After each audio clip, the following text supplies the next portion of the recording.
I'm Vanessa, 25, raised in luxury and privilege my entire life. Then suddenly, my parents handed my $10 million inheritance to my sister Claire and physically dragged me out of our family estate by my hair. My grandfather Thomas, who raised me more than my actual parents, left everything to me for a reason. They thought they'd won, but I had a plan they never saw coming.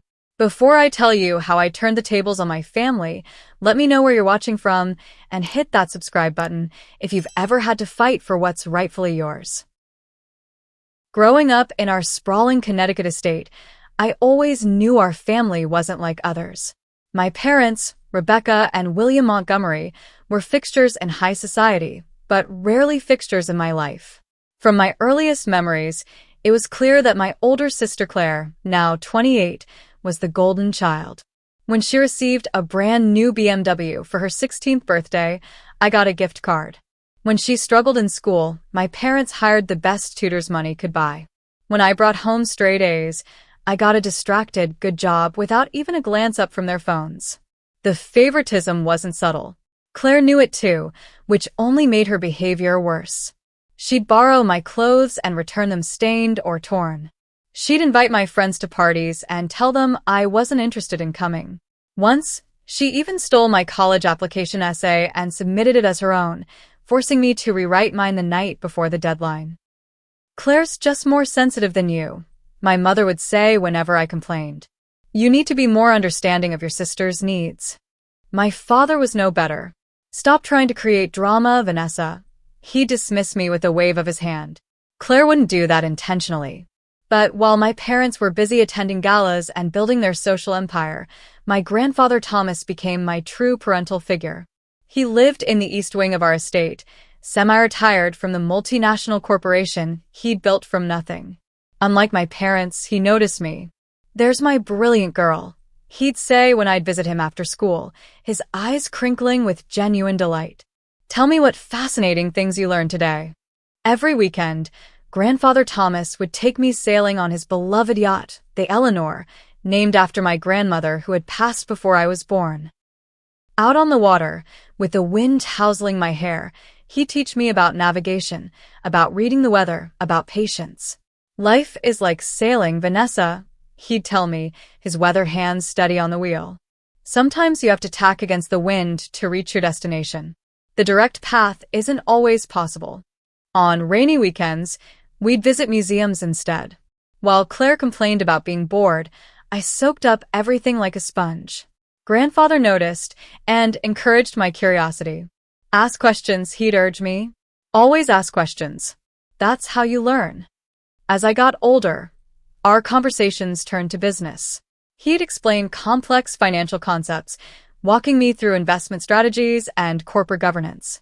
By the time I was in high school, I understood more about our family business than Claire ever bothered to learn, despite being 3 years older. "You have a mind for this," Grandfather would say proudly. "One day, you'll take what I've built and make it even greater." I didn't realize how prophetic those words would be, or how fiercely I'd have to fight to make them true. When Grandfather was diagnosed with terminal cancer, my world shattered. The doctors gave him 6 months. He lasted 8. Through sheer force of will. During those months, I practically lived in his wing of the house. I coordinated with his doctors, managed his medications, and spent hours just sitting with him, reading his favorite books aloud when his eyes grew too tired to read himself. Claire visited occasionally, usually when our parents pressured her, but she'd scroll through her phone the whole time and find an excuse to leave after 15 minutes. My parents were hardly better. They were always too busy, with some social obligation or business meeting. When they did visit, they spoke about Grandfather as if he wasn't in the room, discussing his condition with doctors while ignoring his actual wishes. In his final weeks, when he was lucid but growing weaker by the day, Grandfather had many private conversations with me. "Vanessa," he said one evening, his voice barely above a whisper, "I need you to listen carefully. Not everyone values integrity the way you do. Not everyone sees the true worth of things." I nodded, clutching his frail hand in mine. "I've watched how they treat you," he continued. "I've seen the inequality. I've made arrangements to ensure you're protected after I'm gone. Don't talk like that, I begged, tears forming in my eyes. We must talk like this, he insisted. I'm entrusting you with my legacy because you understand what truly matters. Promise me you'll stay strong, no matter what comes. I promise, I whispered. The night before he died, he made me lean in close, his breath faint against my ear. If things aren't as they should be, look for my message. I've prepared for every possibility. His eyes, still sharp despite his failing body, held mine intently. I will always protect you, even when I'm gone. I didn't understand what he meant then. By morning, he was gone. The funeral was a spectacle, more about my parents showing off their social connections than honoring the remarkable man my grandfather had been. Claire cried dramatically for the cameras, accepting condolences with practiced grace, though I'd never once seen her shed a tear in private. I sat quietly, my grief too deep for public consumption, remembering the man who had taught me how to navigate both sailing vessels and life itself. A week after the funeral came the reading of the will. Our family gathered in the mahogany-paneled library of our state, along with Gregory Phillips, the family lawyer who had always seemed more loyal to my parents than to my grandfather. When Gregory announced that grandfather had left me his controlling interest in Montgomery Enterprises, valued at approximately $10 million, plus the family estate, there was a moment of stunned silence. Claire received a smaller trust fund, enough to live comfortably, but not lavishly. My parents, who had expected to control the company until Claire was ready to take over, received only minor shares and some personal items. This can't be right, my mother hissed, her perfectly manicured nails digging into the leather armrest of her chair. My father's face had turned an alarming shade of red. There must be some mistake. Claire burst into tears, not the performative ones from the funeral, but angry, bitter tears of entitlement denied. Gregory looked uncomfortable. The will is quite clear. Mr. Montgomery was explicit in his wishes. As the shock in the room settled into icy tension, I noticed my parents exchange glances with Gregory. My father gave an almost imperceptible nod, and Gregory cleared his throat. Of course, there's the matter of execution and transition. We'll need to discuss the details in the coming weeks. Something in his tone made my skin crawl. I didn't know it then, but that moment was the beginning of the betrayal that would leave me homeless, penniless, and fighting for what was rightfully mine. The week after the will reading, our home took on a strange atmosphere. Conversations would stop abruptly when I entered rooms. Doors that had always been open were suddenly closed. My parents, never particularly warm toward me, became downright cold. We're just processing our grief, my mother said dismissively when I asked if something was wrong. The diamond tennis bracelet on her wrist caught the light as she waved away my concern. Claire, meanwhile, underwent a bizarre transformation. Suddenly, she was the perfect daughter, bringing our parents coffee in the morning, asking about their days, offering to help with charity events my mother chaired. To me, she remained as cruel as ever, but now with an undercurrent of smug satisfaction. "Enjoying your temporary position?" she asked one evening, cornering me in the hallway outside my bedroom. "Don't get too comfortable with grandfather's things." When I tried to enter grandfather's study to begin understanding the business he'd left me, I found the room being systematically emptied of documents. "Just organizing," my father said smoothly when I questioned him. "Gregory needs certain papers for the probate process." Later that day, I overheard an argument behind my father's closed office door. "We need to fix Thomas's mistake before it's too late," my mother's voice, urgent and angry. "I'm handling it," my father replied. "Gregory says there are options." I confronted them at dinner that night, asking directly what they were planning. "Don't be paranoid, Vanessa," my father said, cutting his steak with precise movements. "This is exactly why your grandfather should have made more reasonable arrangements. You're clearly not ready for the responsibility." My mother nodded in agreement. "The stress is obviously affecting you. Perhaps you should see Dr. Mercer for some anxiety medication." I called my friend Ashley that night, explaining the strange behavior. Something feels really wrong, I told her. They're acting like they're planning something behind my back. Your family has always been kind of toxic, Ashley replied, concern evident in her voice. But this does sound weird. Can you check if anything important is missing?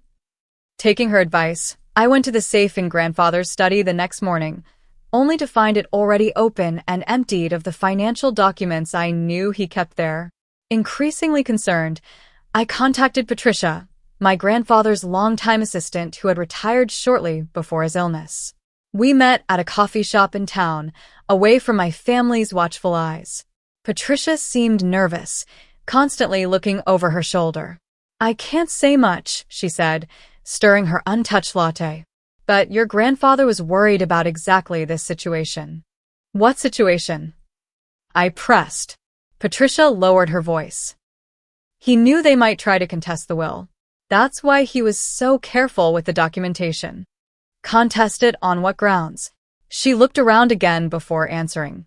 They might claim he wasn't of sound mind, or that you manipulated him. Before I could ask more questions, Patricia abruptly stood up. I shouldn't be talking to you. Just watch your back, Vanessa. Your parents have more influence than you realize. She left cash for her untouched coffee and hurried out, leaving me with more questions than answers. That afternoon, Gregory Phillips requested a meeting with me. In his downtown office, surrounded by law degrees and family photos, he suggested I be reasonable about expectations. Your grandfather's decisions have caused quite a stir, he said, his tone condescending. Perhaps we can find a compromise that satisfies everyone. There's nothing to compromise, I replied firmly. My grandfather's wishes were clear. Gregory smiled thinly. Wishes can be interpreted in many ways, especially when there are questions about a testator's mental capacity. I felt a chill run down my spine. My grandfather was perfectly sound of mind until the end. Of course you would say that, Gregory nodded sympathetically. But medical experts might have a different opinion.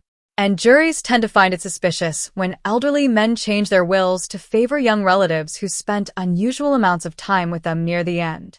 The implication was clear and revolting.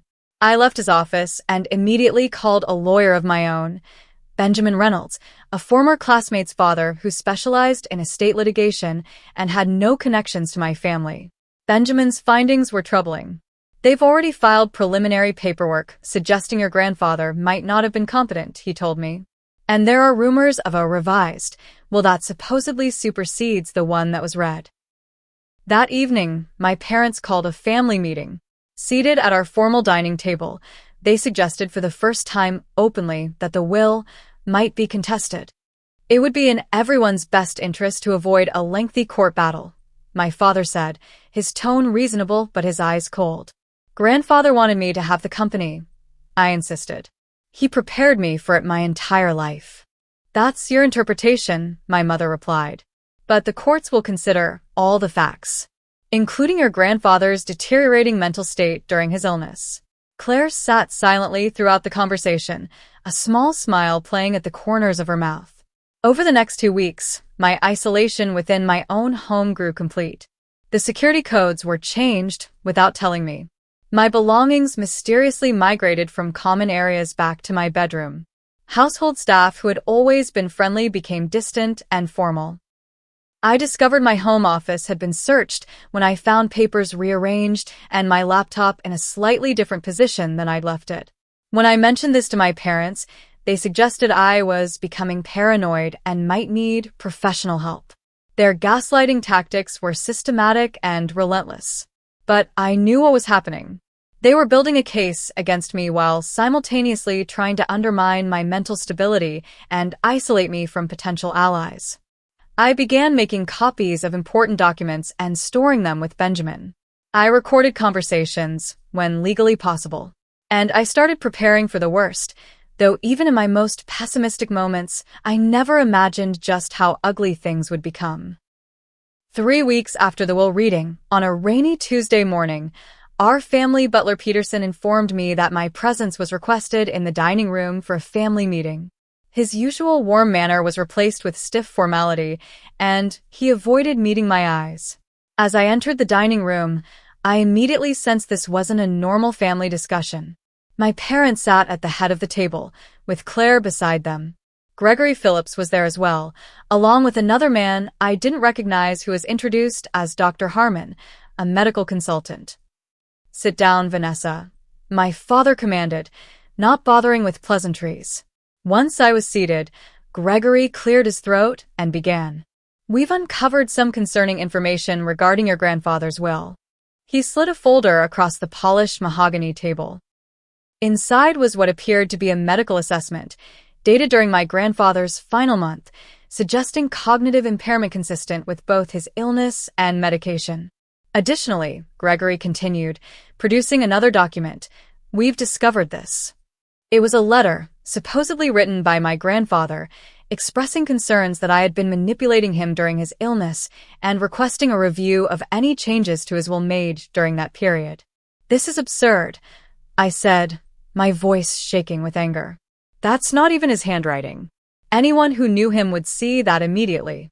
"It's been verified by experts," Gregory replied smoothly. "What experts?" "Let me guess. People on your payroll?" I shot back. My mother interrupted, her voice dripping with false sympathy. "Vanessa, we understand this is difficult, but the facts are clear. Your grandfather wasn't himself at the end. We've already filed the necessary paperwork," my father added. "The courts have granted a temporary stay on the transfer of assets pending further investigation." That's when Claire finally spoke, her performance carefully reiterated. "I didn't want it to happen like this," she said, tears welling in her eyes. "I tried to tell them we should just split everything evenly." The audacity of her lie made my blood boil. "You've been planning this from the moment the will was read," I accused. "All of you have." "That's exactly the kind of paranoid thinking that concerns us," Dr. Harmon interjected, though I hadn't even been introduced to him properly. "Your family is worried about your mental state." I pulled out my phone, where I'd saved photos of the original documents, medical assessments from my grandfather's actual doctors confirming his mental clarity, and notes from our conversations about the business. Grandfather was perfectly sound of mind, I insisted, showing them the evidence. His doctors confirmed it multiple times. He quizzed me on business strategy the day before he died. He was sharp until the end. My father's face darkened. "That's enough, Vanessa. The decision has been made." "What decision?" I demanded. "The courts have granted us temporary control of all assets," Gregory explained. "And given the volatile nature of the situation, your parents had decided it would be best if you moved out immediately." The shock hit me like a physical blow. "You're kicking me out? This is my house. Grandfather left it to me." "Not anymore," my mother said coldly. "The ownership is in dispute, and as the current legal residents with the longest tenure, we have the right to determine who stays here." "You have until this afternoon to pack your things," my father added. Claire couldn't contain her smirk any longer. "I can help you pack if you'd like." I stood up, so quickly my chair toppled backward. "You won't get away with this. Grandfather would be disgusted by what you're doing." "Grandfather isn't here," Claire replied. "And soon, neither will you be." I stormed upstairs to my room, my mind racing. I needed to salvage what I could, important documents, personal mementos, enough clothes to get by until I figured out my next move. I pulled my largest suitcase from the closet and began filling it with essentials. I was folding a sweater when my mother appeared in the doorway, watching me with narrowed eyes. "You're not taking anything valuable," she declared. "Nothing that could be considered part of the estate." "These are my personal belongings," I replied, continuing to pack. "Everything in this house belongs to the estate now," she insisted, stepping into the room. "Hand over that bag." I clutched the suitcase handle tighter. "No." Her face contorted with rage. "You ungrateful little snake. After everything we've done for you." "Done for me?" I laughed bitterly. "You've done nothing but belittle and ignore me my entire life. Grandfather was the only one who ever cared about me." "Because you manipulated him," she shrieked. "William, she's stealing estate property." My father appeared within seconds, as if he'd been waiting nearby for this exact moment. "Give me the bag, Vanessa," he demanded, his voice dangerously quiet. "No," I repeated, backing away. These are my things. You've already stolen millions from me. You don't get to take my clothes and personal items too. What happened next occurred so quickly, I barely had time to react. My father lunged forward, grabbing not the suitcase, but a fistful of my hair. Pain shot through my scalp as he yanked me toward the door. "William," my mother gasped, though whether in shock or encouragement, I couldn't tell. "You want to challenge us?" My father growled, dragging me by my hair toward the hallway. This is what happens to ungrateful, manipulative little girls. I screamed and struggled, but his grip was like iron. He dragged me down the hallway, my scalp on fire, past Claire, who stood watching with wide eyes, past stunned household staff who quickly averted their gaze rather than witness what was happening. Down the grand staircase we went, my body bumping painfully against each step, my father's grip never loosening. Through the marble foyer, to the massive front door, which my mother hurried ahead to open. With a final violent shove, my father pushed me out onto the wet driveway. My suitcase followed, thrown with such force that it burst open, spilling my belongings onto the rain-soaked pavement. "You are no longer welcome in this house," my father declared, straightening his tie as if he hadn't just physically assaulted his daughter. "Any attempt to return will be considered trespassing." Through tears of pain and rage, I gathered myself enough to deliver one final message. "You think you've won, but grandfather was smarter than all of you combined. When this is over, you'll regret the day you betrayed his wishes and me." The massive oak door slammed shut, leaving me alone in the pouring rain, my scalp throbbing, surrounded by my scattered possessions. Security guards appeared at the gate, making it clear they had instructions not to let me back in. I gathered what I could salvage of my belongings back into the damaged suitcase. With shaking hands, I called Ashley, the only friend I trusted completely. "I need help," I managed to say through tears. "They kicked me out. I have nowhere to go." As I waited for Ashley to arrive, huddled beneath a tree at the edge of the property, the full magnitude of what had happened began to sink in. In a single morning, I had lost my home, my inheritance, and any illusion that my family had ever cared about me. But through the pain and shock, I remembered my grandfather's words, "I've prepared for every possibility." And I realized that the fight had only just begun. Ashley arrived within 20 minutes, her compact car swerving to a stop just outside the estate gates. Her expression of shock when she saw me, hair disheveled, clothes soaked, face streaked with tears, and a visible bruise forming on my cheek where I'd hit the stairs, told me exactly how bad I looked. "Oh my God, Vanessa." She jumped out of the car and rushed to help me with my damaged suitcase. "What happened to you?" I couldn't answer immediately. The moment I was safely in her car, the adrenaline that had kept me functioning crashed, and I dissolved into uncontrollable sobs. Ashley drove me to her apartment, a modest one-bedroom in the city where she'd moved after college. She helped me into the shower, brought me dry clothes, and sat with me as I struggled to explain what had happened between bouts of tears. "We need to call the police," she insisted after I described my father dragging me by my hair. "That's assault. They can't just do that to you." The next morning, still shell-shocked, I agreed to file a police report. We went to the local precinct, where a bored-looking officer took my statement with visible skepticism. "So you're saying your father, William Montgomery, physically dragged you out of the house?" he clarified, typing slowly into his computer. "Yes," I said firmly. "By my hair, down a flight of stairs." The officer looked up. "The William Montgomery? Of Montgomery Enterprises?" I nodded. "And this was during a dispute over an inheritance?" "It wasn't a dispute. It was theft," I corrected. "They're trying to steal what my grandfather legally left to me." The officer's demeanor changed subtly. "I'll file the report, but I should warn you. This sounds like a civil matter. Family disputes over inheritance usually need to be handled in court, not through criminal charges." "The theft is a civil matter," I agreed. "Being physically assaulted is criminal." He nodded noncommittally. "I'll forward this to a detective, but don't get your hopes up. Without witnesses willing to testify." I left the station with a sinking feeling that nothing would come of the report. My suspicion was confirmed 3 days later when I received a call informing me that the district attorney had declined to pursue charges due to insufficient evidence and the civil nature of the underlying dispute. By then, I had already met with Benjamin Reynolds to understand my legal options regarding the inheritance. "They're moving quickly," Benjamin warned, reviewing the documents they'd filed.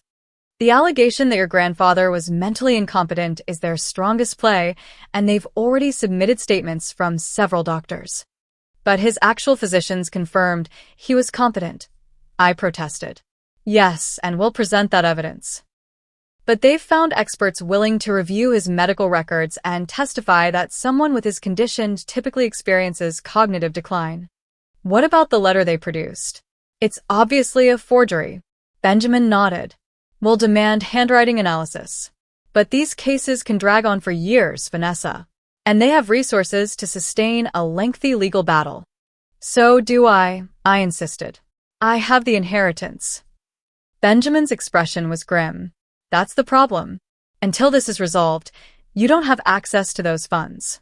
And from what you've told me, they've already taken control of all liquid assets." Reality crashed down on me. I had less than $3,000 in my personal account, money I'd earned from a summer internship before graduate school. My credit cards were all on family accounts that had surely been canceled by now. "What am I supposed to do?" I whispered, the magnitude of my situation becoming clear. "Do you have friends you can stay with? Other family members who might help?" I shook my head. "Just Ashley, and she can only keep me on her couch for so long." True to my fears, Ashley received a call from her landlord just 1 week after I moved in. Somehow, my parents had discovered where I was staying and had applied pressure. They threatened to buy the building and evict everyone if he doesn't enforce the no long-term guests policy, Ashley explained apologetically. "I tried to fight it, but I can't risk everyone in the building losing their homes." I understood. This wasn't her battle, and I couldn't drag her down with me. Over the next 3 weeks, I bounced between budget motels, spending my dwindling funds on basic necessities while applying for any job I could find. But each promising lead mysteriously evaporated after I'd interviewed. At one point, a sympathetic hiring manager pulled me aside. "I don't know what you did to piss off the Montgomerys," she whispered, "but I got a call from our biggest investor warning us not to hire you." I'm sorry. My parents' influence ran deeper than I'd imagined. They weren't just trying to take my inheritance. They were systematically destroying any chance I had of supporting myself. When my bank balance dropped below $300, I made the painful decision to sell my laptop, my last valuable possession. The pawn shop owner gave me $400, about a quarter of its worth.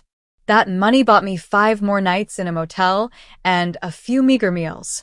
On what was to be my last night with a roof over my head, I sat on the edge of the sagging motel bed, contemplating what would happen when I could no longer afford even this dismal shelter. The thought of sleeping in my car, the only asset I had left, a modest Honda Civic I'd purchased with my own internship money, filled me with dread and shame. In desperation, I emptied my damaged suitcase, searching for anything else I could sell. That's when I noticed my grandfather's antique pocket watch among my hastily packed belongings. I had grabbed it instinctively that day, knowing it was one of the few tangible connections to him I had left. Holding the heavy gold timepiece, I remembered how grandfather would check it during our sailing trips, teaching me to calculate our position based on the sun's angle. "A good watch is more than a timekeeper," he'd told me. "It's a tool for those who understand its secrets." Turning the watch over in my hands, I noticed something unusual about the back panel. It seemed to have a nearly invisible seam around the edge. Acting on instinct, I pressed the sides in a specific pattern, the same combination grandfather had taught me for his personal safe.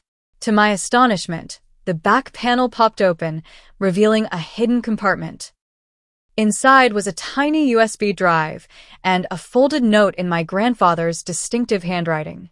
With trembling fingers, I unfolded the note.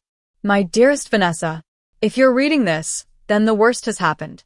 I feared they might try to take what is rightfully yours. They have always been jealous of our bond and the potential I see in you. This drive contains everything you need, copies of my medical evaluations confirming my competence, recordings of our business discussions proving your readiness to lead, and documentation of several accounts known only to me. Most importantly, contact Richard Donovan at the address below. He has been my friend for 40 years and is expecting you. He will help you access what I've secured for just this contingency. Remember what I taught you about sailing against the wind. Sometimes the path to victory requires temporary retreat. All my love, Grandfather. For the first time in weeks, I felt a flicker of hope. I immediately contacted Richard Donovan, who insisted on picking me up personally from the motel that very night. Thomas told me to expect you eventually, Richard explained as we drove to his home in the countryside. He suspected they might try something like this, though even he didn't anticipate the level of cruelty they've shown. Richard's spacious farmhouse became my sanctuary. From his guest room, I began to review the contents of the USB drive, and what I found left me breathless. Grandfather hadn't just suspected my family might betray me, he had meticulously documented their previous schemes and manipulations.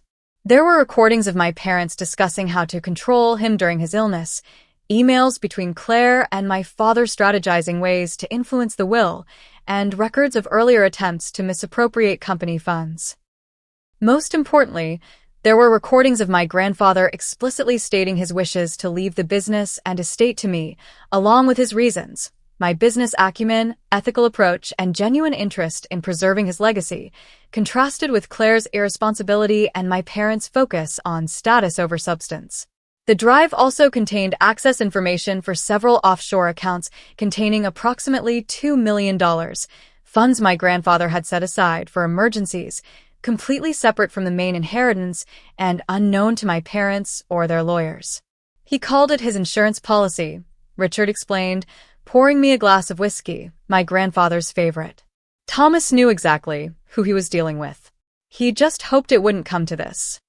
The next day, Richard introduced me to Lawrence Schaefer, my grandfather's former business partner who had retired 5 years earlier. Thomas and I planned for this possibility, Lawrence confirmed, reviewing the documents I'd found. There are additional safeguards in place that your parents don't know about. With secure funding, a safe place to stay, and powerful allies, I finally had the resources to begin fighting back. Benjamin Reynolds joined us at Richard's home, bringing case files and legal strategies. With this evidence, we have a much stronger position, Benjamin said, reviewing the recordings. But we need to be strategic. Your parents won't hesitate to fight dirty. Over the next 2 weeks, we developed a comprehensive plan. I hired a private investigator to track Claire's activities, revealing her substantial gambling debts at several casinos, debts that had mysteriously disappeared right after my eviction. The investigator also uncovered that my parents' company was on the verge of bankruptcy. They had taken out massive loans using the anticipated inheritance as collateral. Without control of grandfather's assets, they would lose everything. That explains the desperation, Benjamin noted. This isn't just about greed, it's about survival. We also discovered that the medical expert who had questioned my grandfather's competence had never actually examined him and had been paid an exorbitant consulting fee by my parents.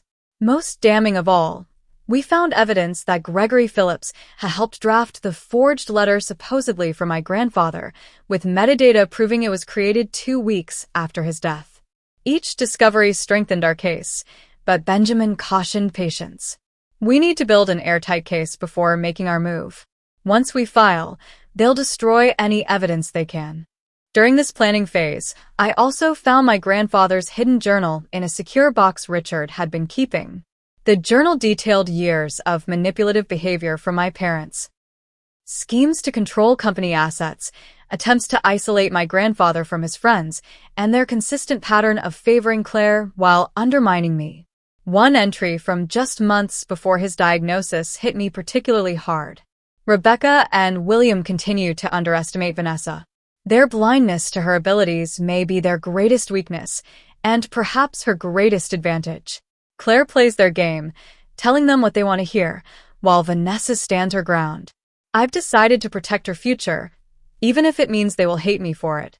Some legacies are worth more than temporary peace. Reading his words, I felt a renewed connection to my grandfather and absolute certainty that I was fighting for what he truly wanted. By the end of the month, we had enough evidence to secure a temporary injunction freezing certain disputed assets. This first legal victory sent shockwaves through my family. Suddenly, my parents were calling continuously, leaving messages that alternated between threats and awkward attempts at reconciliation. Claire left a tearful voicemail claiming she was caught in the middle and never wanted things to go this far. I ignored them all, focusing instead on building our case while remaining completely hidden from public view. My parents had no idea where I was or who was helping me, an advantage I intended to maintain until the perfect moment to strike. Richard's guest house became my command center. With financial security for my grandfather's emergency funds, I assembled a team dedicated to reclaiming what was rightfully mine. Benjamin Reynolds coordinated our legal strategy, while Lawrence Schaefer provided insider knowledge of the company's operations and vulnerabilities. Your grandfather built redundancies into everything, Lawrence explained, spreading company documents across the dining table. He had contingency plans for his contingency plans. One of those safeguards involved the corporate bylaws he had quietly modified before his illness. The changes required that any significant restructuring or asset transfer needed approval from a special ethics committee, a committee whose members included several of his most trusted colleagues, not just family. Your parents need to convince this committee to approve their actions, Lawrence noted. And these people were loyal to Thomas, not to Rebecca and William. Our first strategic move was contacting Martha Stevens, my grandfather's longtime secretary who had witnessed the original will signing. "I've been waiting for your call," Martha said when we met at a quiet cafe outside the city. "I knew something wasn't right when they announced the will was being contested. Your grandfather was sharp as a tack until the end." Martha provided a sworn affidavit detailing the will signing, including her observations of my grandfather's mental clarity and the explicit instructions he gave about his wishes. Next, we gathered statements from household staff who had overheard my parents plotting to contest the will even before my grandfather died. Several remembered specific conversations and were willing to testify, especially after hearing how I had been physically removed from the house. The private investigator I had hired, Marcus Daniels, delivered his comprehensive report on Claire's activities. "Your sister has a serious gambling problem," Marcus explained, showing me surveillance photos of Claire at high-stakes tables in Atlantic City and Las Vegas. She lost over $300,000 in the past year alone. More importantly, Marcus found records of a sudden payment clearing all of Claire's casino debts, a payment made the day after I was ejected from the house.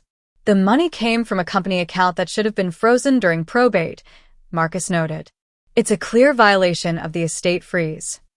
Digging deeper into my parents' finances revealed the true motivation behind their desperate actions. Montgomery Ventures, my father's personal investment firm, had made a series of catastrophically bad decisions, leveraging the company to the hilt on high-risk ventures that had collapsed spectacularly. "They're underwater by at least $15 million, Lawrence concluded after reviewing the financial documents Marcus had obtained. "Without your inheritance, they'll lose everything. The company, the estate, their social standing. Everything."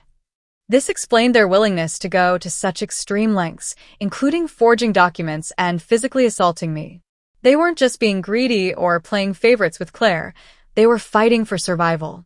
I also discovered my grandfather had kept a detailed journal documenting his concerns about my parents' business practices and their treatment of me. The journal contained entries going back years, describing specific incidents where they had undermined me or favored Claire unfairly. One particularly damning entry read, "William approached me today about changing my will to favor Claire. When I refused, suggesting Vanessa's business acumen makes her the better choice to lead the company, he became enraged. I fear what they might do when I'm gone. I must protect Vanessa's inheritance at all costs." Armed with this mountain of evidence, Benjamin filed a comprehensive lawsuit against my parents, Claire, and Gregory Phillips, alleging fraud, forgery, conversion of assets, and breach of fiduciary duty. The filing sent shockwaves through the business community. Montgomery Enterprises stock dropped 15% in a single day as investors reacted to the allegations of financial misconduct and forgery. My parents attempted damage control, issuing press statements portraying me as unstable and ungrateful. Claire gave a tearful interview claiming she was heartbroken by the family conflict and only wanted what was fair for everyone. Their PR campaign gained some traction until our anonymous tip to several business publications about the unauthorized casino debt payments. Financial journalists began investigating more deeply, uncovering additional irregularities in the company's books. Meanwhile, Claire began sending increasingly desperate text messages. "Vanessa, please, we need to talk. This has all gone too far. I never wanted them to hurt you. You don't understand what's happening. Mom and Dad are falling apart. Can we please meet somewhere private? I know you hate me right now, but I'm scared of what Dad might do. He's not himself anymore." I ignored these messages, recognizing them as attempts to locate me or manipulate me emotionally. Benjamin advised maintaining complete radio silence with all family members until the court proceedings began. The pressure on my parents intensified when several members of the ethics committee resigned in protest after learning about the forged documents. Their public statements expressing concern about potentially fraudulent activity further damaged my parents' credibility. By the time our case reached the initial hearing, public opinion had shifted dramatically. Business publications ran articles questioning the management of Montgomery Enterprises. Social circles that had once embraced my parents now whispered about their fall from grace. Throughout this period, I remained completely hidden, staying at Richard's guest house and avoiding public appearances. My parents had no idea where I was or who was helping me, a strategic advantage that clearly frustrated them, as evidenced by the private investigators we spotted surveilling Benjamin's office and Richard's known residences. As the date for the main hearing approached, we prepared our most powerful evidence, video testimony my grandfather had recorded before his death, explicitly stating his wishes and his concerns about potential interference from my parents. I, Thomas Montgomery, being of sound mind, make this recording on June 12th to confirm my decision to leave controlling interest in Montgomery Enterprises and the family estate to my granddaughter, Vanessa Montgomery. This decision is made with full awareness and after careful consideration of each family member's capabilities and character. The video continued for 20 minutes, with my grandfather methodically outlining his reasons and addressing potential challenges to his decision. He even submitted to a brief mental competency evaluation on camera, conducted by his primary physician, demonstrating his sharp mind and clear reasoning. This recording, unknown to my parents, would be our trump card, irrefutable evidence of my grandfather's wishes and mental capacity, impossible to dismiss as manipulation or forgery. The night before the hearing, I received an unexpected email from Peterson, our family butler who had worked in our home for over 20 years. "Miss Vanessa, I can no longer remain silent about what happened. Your father's treatment of you was unforgivable, and I am ashamed that I did nothing to stop it. I have submitted my resignation and am willing to testify about what I witnessed that day and the conversations I overheard in the weeks prior. Please let me know if my testimony would be helpful to your case." Peterson's message brought tears to my eyes, the first indication that someone from my old life was willing to stand up for what was right, even at personal cost. As I prepared for bed that night, I found myself holding my grandfather's pocket watch, running my thumb over its smooth gold surface. "I hope I'm making you proud," I whispered. "Tomorrow we fight back." The courthouse steps were crowded with reporters when we arrived. For months, I had stayed completely out of public view, leaving my parents and sister to control the narrative. Today, that would change. I stepped out of Richard's car wearing a tailored navy suit that had belonged to my grandmother, another treasure Richard had safeguarded for me. My hair was styled professionally, hiding the small scar on my scalp where my father's violent grip had left a lasting mark. Flashbulbs exploded as reporters recognized me. Benjamin walked beside me, projecting calm confidence as journalists shouted questions. "Miss Montgomery, where have you been hiding? Vanessa, how do you respond to your family's claims about your mental state?" Is it true you manipulated your grandfather during his illness? I ignored them all, walking steadily forward with my eyes on the courthouse doors. The moment for statements would come later. Inside the courtroom, I saw my parents and Claire for the first time since my ejection from our home. My mother gasped audibly when she saw me, whispering urgently to my father. Claire stared at the floor, unable to meet my gaze. Gregory Phillips leaned over to confer with their litigation team, 5 high-priced attorneys from one of the city's most prestigious firms. Our side seemed modest in comparison, just Benjamin, Lawrence, and 2 associates. Judge Eleanor Harrington, known for her no-nonsense approach and impeccable ethics, called the court to order. Before we begin, she announced, I want to make it clear that I've reviewed the preliminary evidence from both sides, and I find some of the allegations extremely troubling. This court will not tolerate fraudulent documents, intimidation of witnesses, or misappropriation of disputed assets while this matter is being resolved. My father shifted uncomfortably in his seat as the judge's stern gaze lingered on him. The proceedings began with my parents' attorneys presenting their case. My grandfather had been mentally compromised during his final months. I had taken advantage of his weakened state to influence his decisions.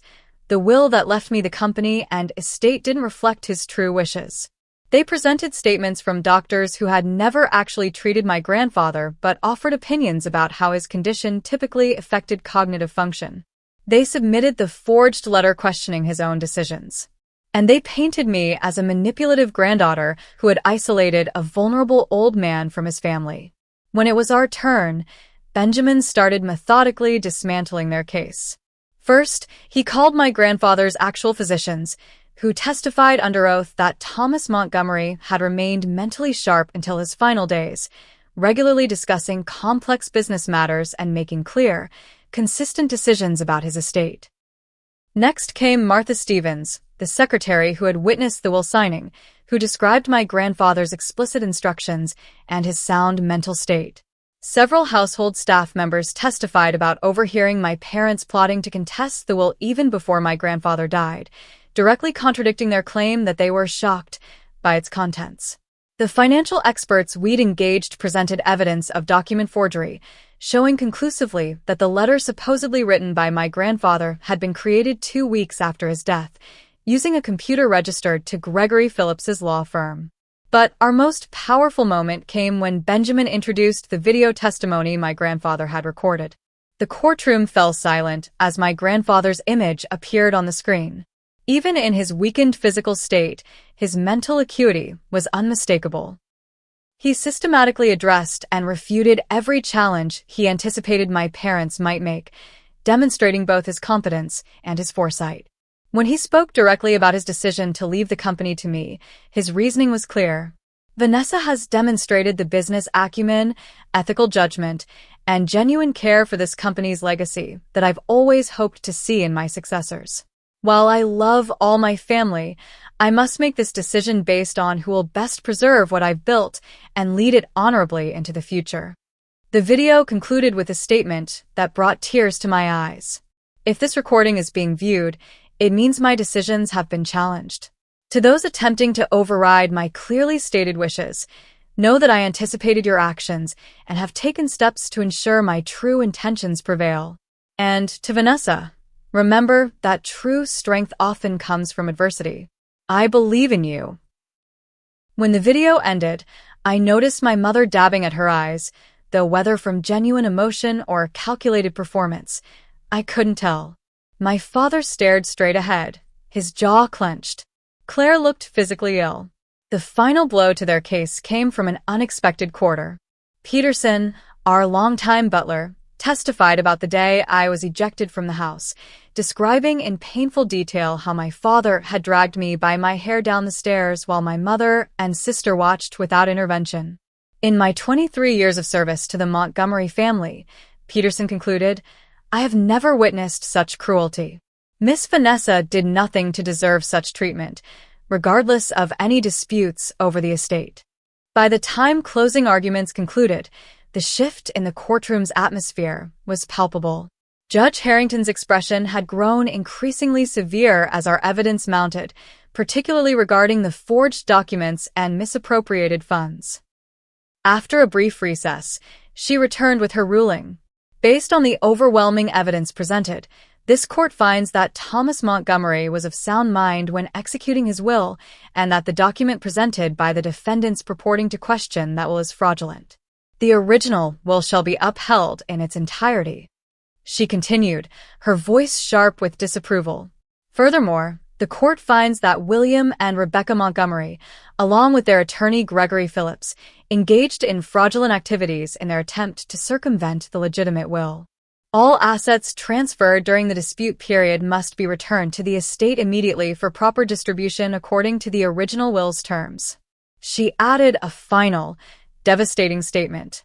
Given the evidence of document forgery and misappropriation of estate assets, I am referring this matter to the District Attorney's Office for potential criminal charges.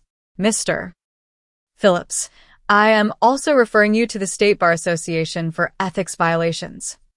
Outside the courtroom, my parents attempted to approach me, my father's expression a strange mixture of anger and desperation. Vanessa, we need to talk, he began, reaching for my arm. Benjamin stepped between us. My client has nothing to say to you outside of formal legal communications. Any attempt to contact her directly will be considered harassment. As security escorted them away, I heard my mother say, we need to offer her a compromise. We can't lose everything. 3 days after the ruling, as the reality of their defeat sank in, I received a call from my parents' new attorney, Gregory Phillips, having been suspended pending investigation. Your parents would like to discuss a settlement, the attorney began. The judge's ruling was quite clear, I replied. There's nothing to settle. They're prepared to drop all appeals and publicly acknowledge the validity of your grandfather's will, he persisted. In exchange, they ask for a small portion of the estate to maintain their current residence and lifestyle. I considered the offer briefly, then responded, I'll meet with them, but I make no promises. The meeting was scheduled at Benjamin's office, neutral ground. My parents arrived looking haggard, the strain of recent weeks evident in their appearances. Claire came separately, sitting slightly apart from them. My father spoke first, his usual commanding tone replaced with something almost pleading. Vanessa, we made a terrible mistake. We were desperate, the business was failing, we were about to lose everything. We didn't mean for things to go so far. You dragged me out of my home by my hair. I replied calmly. You threw me onto the street with almost nothing. You tried to destroy my reputation and my future. Those aren't mistakes. They're choices. My mother dabbed at her eyes with a monogrammed handkerchief. We were wrong. Horribly wrong. But we're still your parents. Surely that counts for something. It counted for nothing when you chose Claire over me my entire life, I said.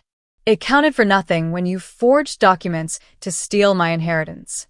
Why should it suddenly count now? Claire finally spoke, her voice small. They made me do it, Vanessa. They said if I didn't go along with their plan, they'd cut me off too. I was scared. You're 28 years old, Claire, I replied. You could have chosen differently. You watched them assault me and did nothing. My father leaned forward. What do you want, Vanessa? Name your price. There must be some arrangement we can reach. I looked at each of them in turn, the family who had betrayed me so completely, and felt a strange sense of calm.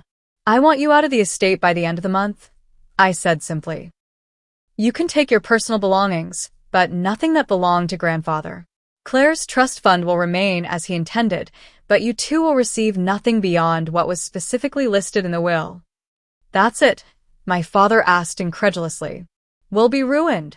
You ruined yourselves, I corrected him. Consider yourselves fortunate that I'm not pressing criminal charges for assault and fraud. 2 weeks later, I stood in the foyer of the estate, my estate now, watching as my parents supervised the loading of their personal items into moving vans. They had found a small house in a neighboring town, downsizing dramatically from the luxury they had always known. As they prepared to leave, my father approached me one last time. You've won, Vanessa. I hope it brings you the satisfaction you're looking for. I met his gaze steadily. This was never about winning, Dad. It was about honoring grandfather's wishes and standing up for myself. Something I should have done years ago. He nodded stiffly and walked away without another word. My mother followed, not even glancing in my direction. After they left, I walked slowly through the grand house that had never truly felt like home until this moment. In my grandfather's study, now restored with his books and mementos, I placed his pocket watch on the desk and whispered, "We did it, grandfather. Just like you planned." The victory was complete, but as I stood alone in the massive house, I realized it felt emptier than I had expected. Not because I missed my parents or their toxic presence, but because winning a battle wasn't the same as healing from the war. In the weeks following my family's departure, I found myself wandering the halls of the estate, feeling strangely hollow despite my victory. The rooms echoed with memories, most painful, some precious, but all belonging to a life that no longer existed. I had reclaimed my inheritance and vindicated my grandfather's wishes, but the cost had been steep, the complete severing of my family ties and the public exposure of our most private conflicts. On the recommendation of Richard, who had become something of a surrogate father figure, I began seeing Dr. Eleanor West, a therapist specializing in family trauma and betrayal. "What you're experiencing is entirely normal," Drive West assured me during our first session. "You've been through extreme betrayal by the people who should have protected you most. The legal victory doesn't automatically heal those emotional wounds." Our weekly sessions became a lifeline as I navigated my new reality. We worked through the accumulated pain of years of favoritism and neglect, the acute trauma of my violent ejection from the house, and the complex emotions surrounding my complete estrangement from my family. I should feel happier about winning, I confessed during one session. I have everything grandfather wanted me to have. But sometimes I just feel empty. "Justice isn't the same as healing," Drive West replied gently. "One is external, the other internal. You've achieved justice, but healing takes time." 3 months after the court ruling, I received an unexpected letter, not from my parents, but from Claire. Unlike their manipulative attempts at reconciliation, her message seemed genuinely remorseful. "Vanessa, I don't expect forgiveness, and I won't insult you by asking for it. But I need you to know that I understand now how badly I hurt you, not just during the inheritance fight, but throughout our lives. I've started therapy to address my gambling addiction and the deeper issues that made me so jealous of you for so long. My therapist suggested I make amends where possible, though she acknowledged some damage can't be undone. If you're ever willing to meet, even just once, I would appreciate the chance to apologize in person. If not, I understand completely. Regardless of your decision, I want you to know that grandfather was right to choose you. You deserved better than how our family treated you. Claire."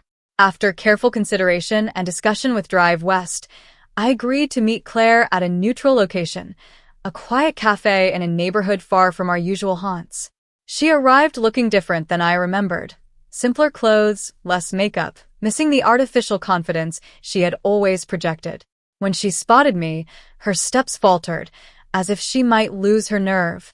"Thank you for coming," she said, sliding into the chair across from me. "I honestly didn't expect you to agree." "I almost didn't," I admitted. Claire nodded, accepting this without argument. "I don't know where to start, except to say I'm sorry. Not just for the inheritance situation, but for everything. For taking your things growing up. For making sure you were always second. For watching Dad drag you down those stairs and doing nothing." Her voice broke on the last words, tears welling in her eyes. "Why did you do it?" I asked, the question that had haunted me for months. Was it really just about money? Claire stared into her untouched coffee. "At first, yes. When the will was read, I was shocked and furious. All my life, Mom and Dad told me I was the heir apparent. Finding out grandfather chose you instead felt like having the ground disappear beneath me." She continued, her voice steadier now. "But when they started forging documents and plotting to declare him incompetent, I knew it was wrong. I told myself it was just correcting an injustice, that you had somehow manipulated him. It was easier than admitting I wasn't the person he wanted to lead his company." Why didn't you stop them? I pressed. You could have spoken up. Because I'm a coward, she replied simply. And because I needed the money desperately. The gambling debts, they were worse than you know. There were threats involved. Dangerous people. When Mom and Dad offered to clear everything in exchange for my support, I convinced myself I had no choice. Her honesty, however painful, felt like the first authentic conversation we'd ever had. We talked for nearly 3 hours, unraveling decades of rivalry and resentment. Claire didn't ask for money or position or even relationship, just understanding and possibly, someday, forgiveness. As we prepared to leave, she handed me a small package. Grandfather's cufflinks, she explained. Dad took them the day they cleared out. I bought them back from the pawn shop where he sold them. It was a small gesture, but it touched me deeply. While I wasn't ready to welcome Claire back into my life completely, I left our meeting with a sense that healing, for both of us, might eventually be possible. With the legal battles behind me and the company now securely under my control, I began focusing on honoring my grandfather's legacy in meaningful ways. Using a portion of the inheritance, I established the Thomas Montgomery Foundation for Ethics in Business, dedicated to promoting integrity and ethical leadership in corporate governance. The Foundation's first initiative was a scholarship program for business students from disadvantaged backgrounds, creating opportunities for brilliant minds who, like my grandfather in his youth, might otherwise be overlooked. The sprawling family estate, despite being legally mine, never felt like a place where I could build a new life. Too many painful memories lingered in its elegant rooms. After careful consideration, I decided to sell it, donating a significant portion of the proceeds to organizations supporting victims of family violence and financial abuse. I purchased a more modest home in Boston, closer to the company headquarters, but far enough from my old life to represent a fresh start. The move coincided with a significant restructuring of Montgomery Enterprises, refocusing the company on the ethical business practices my grandfather had valued. During this period of transition, I met Jordan Taylor, a brilliant environmental engineer who was developing sustainable technologies our company was interested in acquiring. Unlike previous relationships where my family name and wealth had often been the primary attraction, Jordan was refreshingly unimpressed by my status. "I'm more interested in what you're doing with the company than the fact that you own it," he said during our first dinner together. Anyone can inherit wealth. Using it to make a positive difference, that's the impressive part. Our relationship developed slowly, built on mutual respect and shared values rather than superficial attraction. Jordan became my partner in every sense, supporting my healing journey while challenging me to look forward rather than backward. A year after the court ruling, I had an unexpected encounter with my parents at a charity gala in New York. I had known they might be there but decided to attend anyway, refusing to let their presence dictate my choices. The moment was painfully awkward, my mother frozen mid-conversation when she spotted me across the room, my father's face flushing with some combination of anger and embarrassment. After a moment's hesitation, they approached, plastering on social smiles. "Vanessa, you look well," my mother said, her voice overly bright. "We've been hoping to speak with you. The company is performing admirably under your leadership," my father added. "Perhaps it's time we discussed rebuilding some family bridges." I regarded them calmly, noting the designer clothes that suggested they were maintaining appearances despite their reduced circumstances. The old Vanessa might have been intimidated by their practiced social confidence or swayed by familial obligation.